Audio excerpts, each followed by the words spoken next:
This is Boxing Tickets NI in association with SB Sports and Chaco.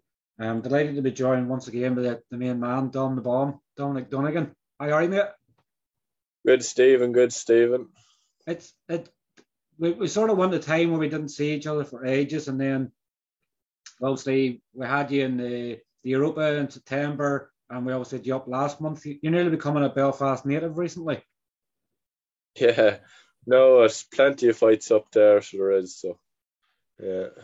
And obviously we had you at the Devonish as well. I nearly forgot about that one as well. But obviously the last time we spoke to you in camera, you were a day out from the seventh pro fight in the Europa. Sadly, obviously the fight with Janajan, I think it was, obviously didn't go your way on the night. You've sort of, I guess, you've had probably more than enough time now to sort of lick your wounds and sort of come back from things. But how's it sort of changed your mindset of boxing since? Is that second defeat? Because I know pretty much your first defeat in Luxembourg, it was probably more the fact that it was a robbery. You know, it was clear as day. Everybody knew it was a robbery. So it probably didn't really feel like a defeat. Whereas obviously your defeat in the Europa, did it change anything in your mindset of the boxing? Look, a lot of people after now, a lot of people be like, oh, it's time for maybe to hang up the gloves and that. I had a lot of things going wrong with me before I went into the fight. I'm not a person to make up excuses, but there wasn't things right in my personal life. But as I even said to Paul Ryan, don't give him any respect. I give him respect.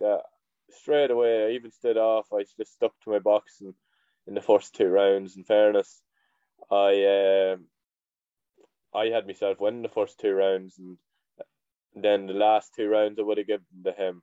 But there was nothing really in them. In fairness, even when I watched back in it, but I did leave it too close for Eamon to call the winner because he is a big lad. He had me pushed back in the back foot as well, and as I said, just give him too much respect. And I think it's Damien his name. Damien Escobar or Escobar. Yeah, he put in a good shift, so he did. He got the result. Does it change my opinions of where I want to be in boxing? No, definitely not. It's another obstacle that I just have to cross. So it is.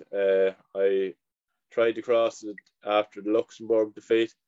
Then I got two bad looks in a row with the Damien fight in the Europa. I thought that was my time to put the rights into the wrong.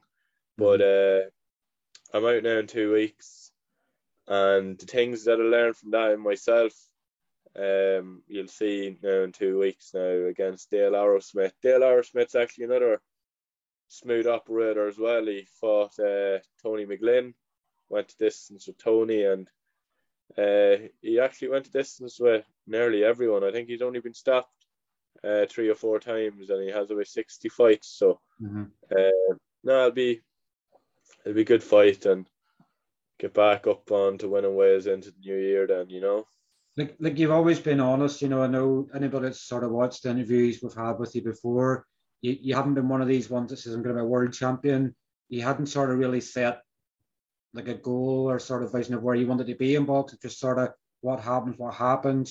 You've always respected your opponents and stuff as well. So, even with a journeyman mantle, you've still given them respect. They know that you're not going to blow someone out of there. So I don't think anything sort of changed for that in you. But I guess it's people's opinions. I guess where they think where you maybe had enough and things like that. It's your decision you make, and you know, and your team know when's your time to fight and when's your time to go. Yeah, no, definitely. And I think he earned a lot of people's respect by taking 2 exhibitions last minute as well. Because most people say you're meant to stay ready, we're professional athletes. But a lot of people turned down those exhibitions. So they did. Maybe just because it was an exhibition, there was no winner. Or maybe they just felt they weren't ready. As you have to kind of back it up. You always have to stay ready. Like I was given 24-hour notice about the Owen O'Neill. It was actually meant to be a fight. I took the fight within 24 hours. And then the British board didn't allow it to be sanctioned. It was too short a notice. But then we went in and put on a hell of an exhibition that night. And that's going to work out in my favour as well, because now we're going to get a good fight out of that, and it probably will be on ESPN. So things happen for a reason, you know, and people there that seen that fight, even Michael Conlon said he was a cracker of an exhibition, like, and he even said he wants to stage that fight. So I know Owen had unlucky luck not getting the fight properly on that, but it'll probably work out better for him. The build up to this fight will be good for both of us. So when we might even get pushed up the bill a wee bit as well, we might just be the first fight.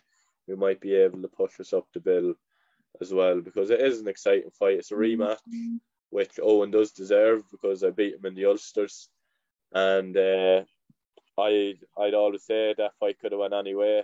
Could have won a split decision.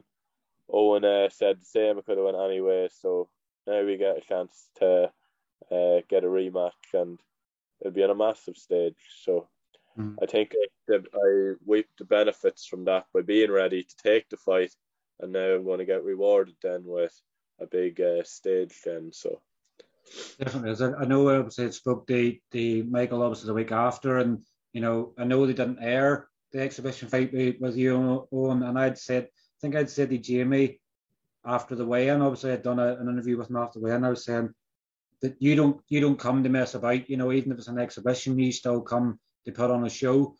And I think in some ways they probably may regret not putting it on, because it was, you know, I think I put up afterwards, you know, there is no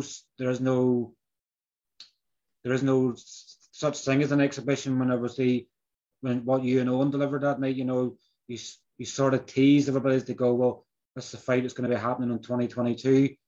You know, it's all action, it's all, you know, everything being put into it. You know, there was no Jake Paul sort of surroundings about it where you're not allowed to knock somebody out. You were sort of both going for it, but as well. But it's probably, I guess, it's going to be a great reward for you, the fact that you stepped in to help a guy when his world was falling around him. Obviously, his dreams shattered fighting in ESPN, and you're obviously now going to get rewarded for that as well. So, you know, it's like a double-edged win for you as well. Yeah, no, definitely. And I know a few people was offered that fight last minute, but no one's going to take a fight 24-hour notice. And everyone talks about, oh, I'm ready, I'm always ready. But when it comes to it, people turned it down. So I didn't turn it down. I was in fight camp with Danny Keaton. Danny fought that night.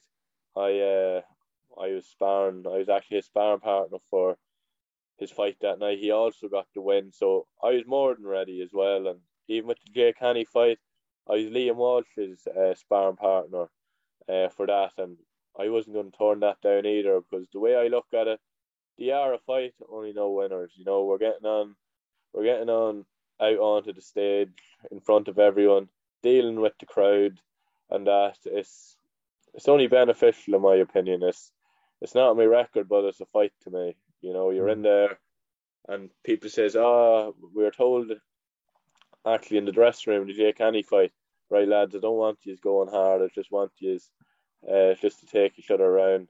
So that went out the window after 10 seconds in the fight. The two of us had a go at each other, and then the same thing was told to me and Owen before the exhibition, and that went out the window, because we're in the ring, you know, and we're training hard, so we're going to test each other, and that's what we done. I done that. Me and Jake Haney test each other, and then me and Owen O'Neill test each other. Even though me and Jake Haney's not at the same weight, or won't be fighting at the same weight, that'll not be a fight. But I got good experience out of that fight, fighting Jake Haney, another very smooth operator. And then with Owen O'Neill, that's going to be a fight now. So I'm really looking forward to that one. But as I said, I won't overlook this one now in 2 weeks with Dale Arrowsmith. He comes to fight as well. So and I guess a good thing as well is you're getting to share a card again with your main man Kevin. You're probably gonna have to listen to him chirping in your ear again that he wants you to buy him a coffee and stuff like that, because he always says that you're that tight you won't buy anything. So Have you got earbuds and stuff sorted for that weekend so you don't have to listen to him?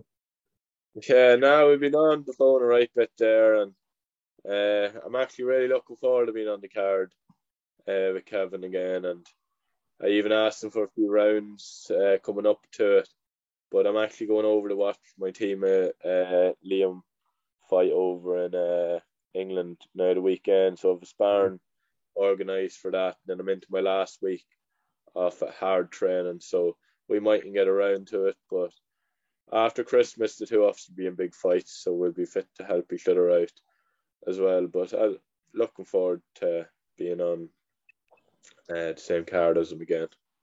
Definitely, and obviously I know that the two have always had your digs of each other. He's obviously used to be both stablemates before obviously the training things changed. But it'd be good to obviously finish off the year, in a way for you. And obviously, after 2 defeats in 2021, it'll be good to end the demons of 2021 by getting yourself back to winning ways.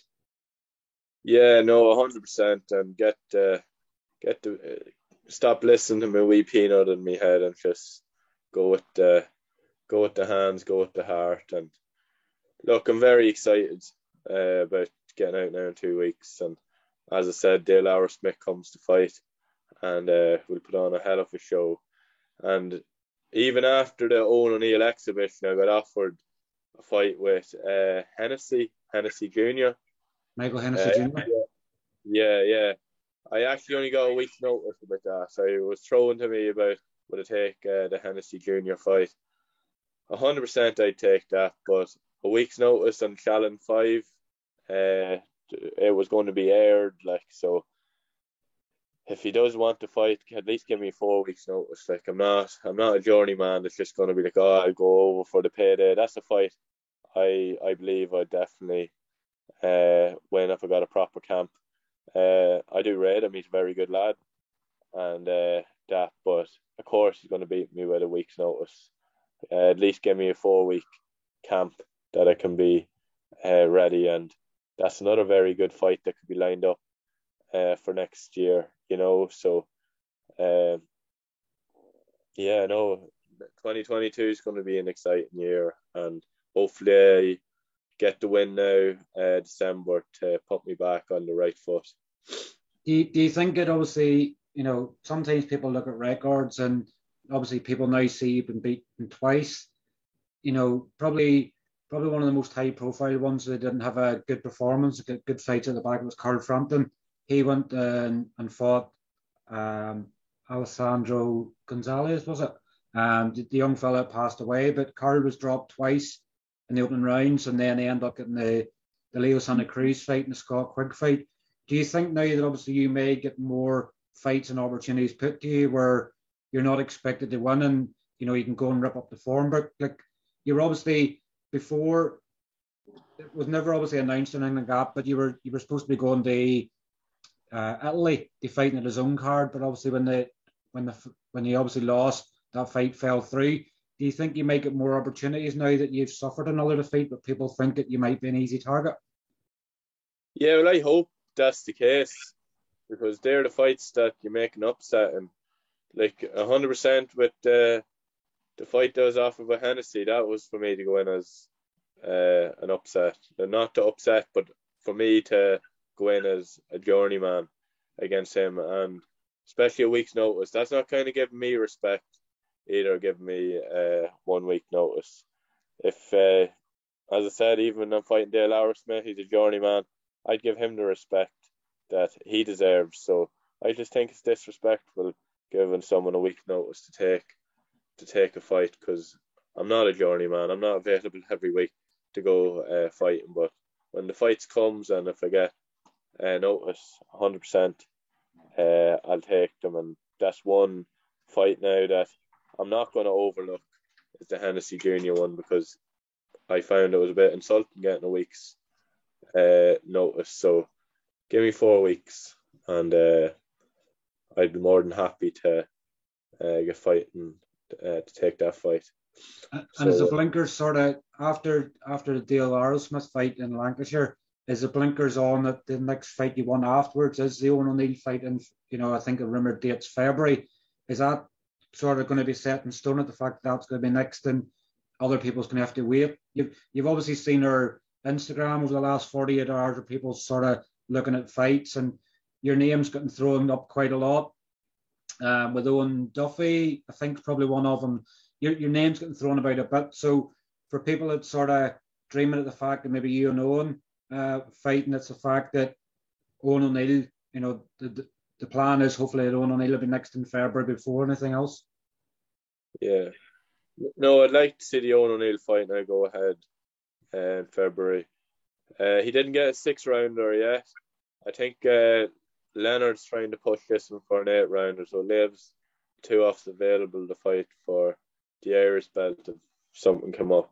Then, so it kind of doesn't make more sense. It doesn't make us fighting for nothing at the end of, so because if we fought for a 6-rounder, it really we have nothing kind of. At least if the 2 of us fought for an 8-rounder, the 2 of us are fit to fight for an Irish title. Then win, lose or draw.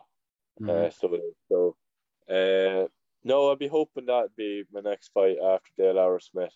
But it all depends. I like getting out. I like getting active. If I'm offered a fight in January, I'm going to take it, because once I get the feel of the win, I'll want to keep going. So please God, I get that now, December 12th.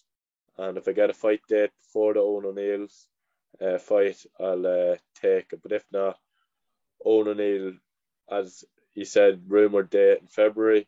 If that does go ahead in February, a Conlon card, that's when you'll see me and Owen fighting. But with the Owen Duffy one, if he wants that fight after the Owen O'Neill fight, 100%. I don't know. He was out this year. He got back to winning ways as well. It was good to see it.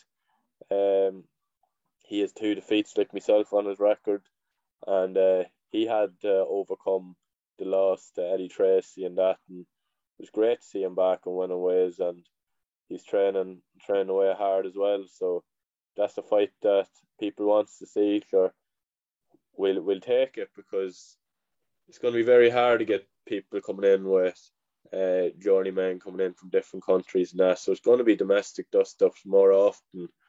So it is, and this COVID isn't going to go away anytime soon. So if we do want to fight, we're going to have to fight each other. So we will, and that's the Owen O'Neill, Owen Duffy, and any other Owens that's there?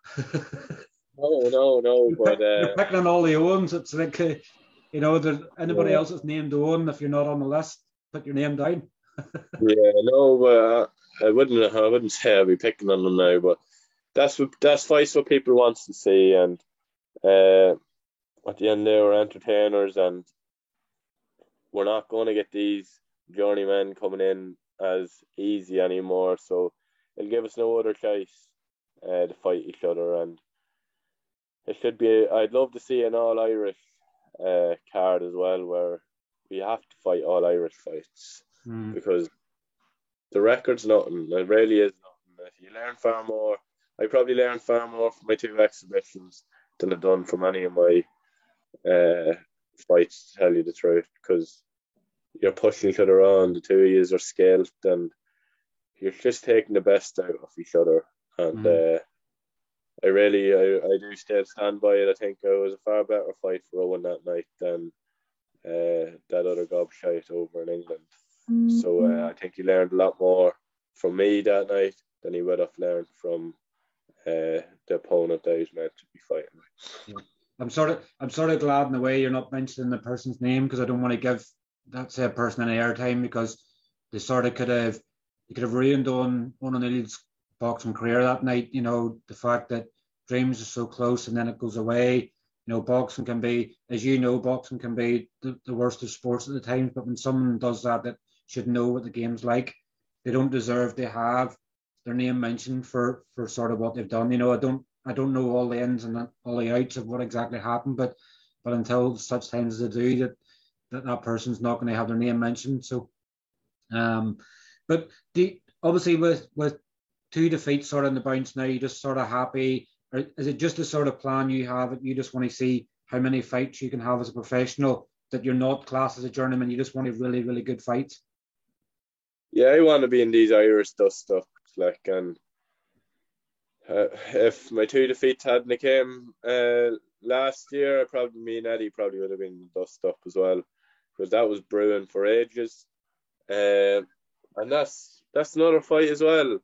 I don't shy away from either, and either is Eddie. Like, as I said, we have no other choice now. And next year is probably going to be very hard to get journeymen in, so we're going to have no other choice but to fight each other. So anyone my weight, anyone, I'm sure Eddie's the same. You know, he just wants fights, and it's going to be with Irish people. So just people's going to have to get used to it, and you'll probably see the real character of people now.